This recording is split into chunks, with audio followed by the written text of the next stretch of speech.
இன்றைக்கி பேஷண்ட்ஸ் நிறைய பேர் காமனாக கேட்கக்கூடிய ஒரு கேள்வி, டாக்டர் எனக்கு கேல் பிளாடரில் ஸ்டோன் இருக்குது.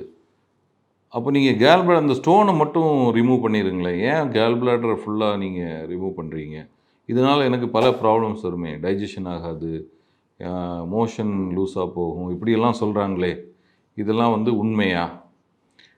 ஸோ பித்தப்பை வந்து பொதுவாக வந்து நீங்கள் பார்த்தீங்கன்னா பித்தப்பையில் ப்ராப்ளம் இருக்கிறதுனால தான் அந்த பித்தப்பையில் கல் உருவாகுது. பித்த நீரில் கொலஸ்ட்ரால் மற்றும் உப்புகள் ஜாஸ்தி சேர்ந்து அந்த பித்தப்பையில் நீர் தேக்கம் வர்றதுனால தான் அந்த பித்தப்பை கற்கள் உருவாகுது. அதனால் பித்தப்பை கல்லை வந்து அகற்றுவது வந்து ட்ரீட்மெண்ட் கிடையாது.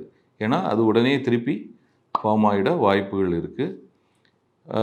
பித்தப்பையை அகற்றுவது தான் அதுக்கு நிரந்தரமான ஒரு தீர்வாக இருக்கும். ஸோ இன்றைக்கி ரிசர்ச்சில் பல அதர் டெக்னிக்ஸ் எல்லாம் வந்துக்கிட்டு இருக்கு. பட் ஆனாலும் இன்றைய நிலைமையில் நமக்கு வந்து அந்த கோலிசிஸ்டெக்டமி என்று சொல்லுவோம், அதாவது பித்தப்பையை முழுவதுமாக அகற்றுவது தான் ஒரு சிறந்த சிகிச்சை.